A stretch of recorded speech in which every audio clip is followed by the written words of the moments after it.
کیا ایسا ہو سکتا ہے کہ کسی ایک شخص کا بنایا ہوا نظام، اس کی سوچ 1400 سال بعد بھی زندہ ہو؟ تاریخ میں کچھ لوگ قیادت کا ایک ایسا نقشہ، ایک ایسا بلو پرنٹ چھوڑ جاتے ہیں جو صدیوں تک معاشروں کی رہنمائی کرتا ہے۔ آج ہم ایک ایسے ہی سفر پر نکلیں گے جو 7ویں صدی سے شروع ہو کر ہماری آج کی دنیا تک پہنچتا ہے۔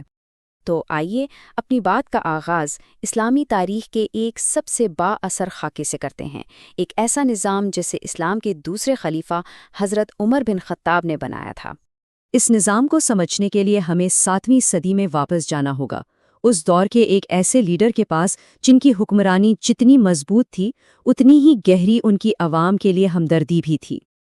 یہ ایک واقعہ ان کی پوری حکومت کا خلاصہ ہے، مطلب اپنے لوگوں کی بھلائی کے لیے ذاتی ذمہ داری کا احساس۔ یہی وہ اصول تھا جس پر ان کی پوری ریاست کی بنیاد رکھی گئی تھی۔ ان کا دور خلافت صرف 10 سال کا تھا، 634 سے 644 عیسوی تک، لیکن ان 10 سالوں میں دنیا کا نقشہ بدل گیا۔ یہ صرف سلطنت کے پھیلاؤ کا دور نہیں تھا، بلکہ انتظامی سطح پر حیرت انگیز جدت طرازی کا بھی دور تھا۔ ذرا سوچئے، جب ایران، عراق، شام اور مصر جیسے بڑے بڑے ملک اسلامی ریاست کا حصہ بنے تو حضرت عمر کے سامنے کتنا بڑا چیلنج کھڑا ہوگا۔ سوال یہ تھا کہ اتنی بڑی سلطنت میں انصاف اور استحکام کیسے لایا جائے؟ ان کا جواب اپنے وقت کے لحاظ سے بالکل انقلابی تھا۔ انہوں نے ایک جدید ریاست کی بنیاد رکھی، مشاورت کے لیے مجلس شورا بنائی، سلطنت کو صوبوں میں تقسیم کیا، ایک مرکزی محکمہ خزانہ قائم کیا، اور یہاں تک کہ اسلامی ہجری کیلنڈر بھی شروع کروایا۔ یہ سب اس زمانے کے لیے بہت بڑی اصلاحات تھیں۔ انصاف پر مبنی ریاست کا یہ خاکہ آنے والی کئی صدیوں تک دوسرے حکمرانوں کے لیے ایک مثال بن گیا۔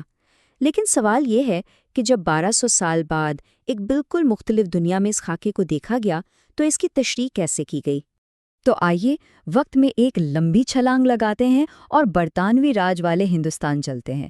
یہاں ایک بالکل نیا چیلنج تھا، اور اس چیلنج نے علماء کو ایک بار پھر انہی پرانے اصولوں کی طرف دیکھنے پر مجبور کر دیا۔ 19ویں صدی کے آخر میں علماء کے گروپ نے دیوبند کے مقام پر ایک مدرسے کی بنیاد رکھی۔ ان کا مقصد سیدھا سادہ تھا، روایتی اسلامی تعلیمات کو زندہ کرنا اور انہیں بیرونی اثرات سے بچانا۔ اس تحریک کا ایک مرکزی اصول تھا تقلید، یعنی نوآبادیاتی دور کی تبدیلیوں کے بیچ انہوں نے یہ سمجھا کہ دین کی اصل روح کو بچانے کا طریقہ یہی ہے کہ پہلے سے قائم شدہ علمی اور فقہی روایات پر مضبوطی سے قائم رہا جائے۔ ان کا طریقہ کار بڑا دلچسپ تھا۔ انہوں نے فقہ میں حنفی مکتبہ فکر کی پیروی کی اور شاہ ولی اللہ جیسے مصلحین سے رہنمائی لی۔ مطلب یہ کہ گہری روایت پسندی اور اصلاح کی سوچ کا یہ ملاپ ایک بہت ہی بااثر فکری تحریک بن گیا۔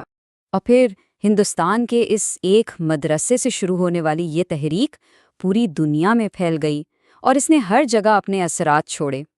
اس کے اثر کا اندازہ آپ یوں لگائیں کہ صرف برطانیہ میں ہی مساجد اور مدارس کا ایک بہت بڑا حصہ انہی گروہوں کے زیر انتظام ہے جن کی علمی جڑیں دیوبند سے ملتی ہیں۔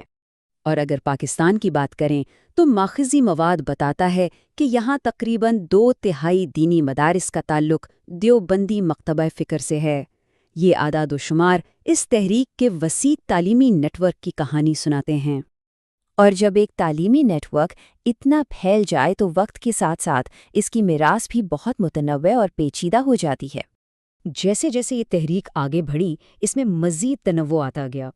الگ الگ گروہوں نے اس کے بنیادی اصولوں کو اپنے حالات اور نظریات کے مطابق بالکل مختلف طریقوں سے سمجھا اور اپنایا۔ اور یہی لفظ انتہائی متنوع سمجھنا بہت ضروری ہے، کیونکہ جڑیں بھلے ایک ہی ہوں لیکن اس سے پھوٹنے والی شاخیں بہت الگ الگ سمتوں میں گئیں۔